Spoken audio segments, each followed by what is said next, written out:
সর্বাঙ্গে ধুলা মেখে আছেন। আপনি আচরণ ধর্ম জীবের শিখায়, মহাপ্রভু নিজে আচরণ করে জীবকে শিক্ষা দিয়েছেন। আচরণ করে শিক্ষা দিলে তার ফল সঙ্গে সঙ্গে হয়।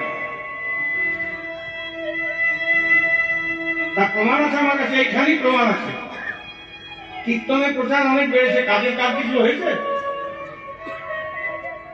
কেন?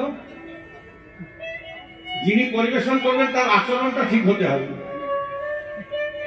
আমার যেমন আচরণ থাকবে, আপনারা যদি আমার মুখ থেকে কৃষ্ণ কথা ভাগবত কথা শোনে, সেই জিনিসটা আমার যদি গলত থাকে কিছু, সেই জিনিসটা আপনাদের মধ্যে প্রতিফলিত হবে।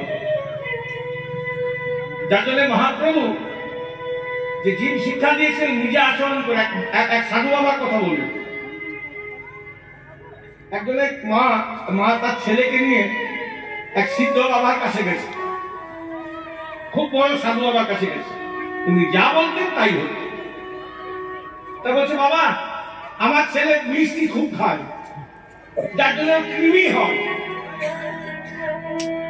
ডাক্তারে মানা করেছে যে এবার খেলে তোমার লিভারটাকে ফুটো করে দেবে, যার জন্য আর মিষ্টি খাবে না। তা বাবা কৃপা করে, আপনার তো কথা শোনে, আপনি কৃপা করে বলে দেন ওই জন্য মিষ্টি না খায়। ওকে কোনোভাবে যদি না দিই তো চুরি করে খায়। বলে বেশ 15 দিন পর আসিস। আবার 15 দিন পর এসছে। 15 দিন পর কে এসছে, সে বলছে মিষ্টি কিন্তু খাবি না। সঙ্গে সঙ্গে বলে গেছে, বেশ আপনি যখন মারা করছেন তখন আজ থেকে ছেড়ে দিলাম।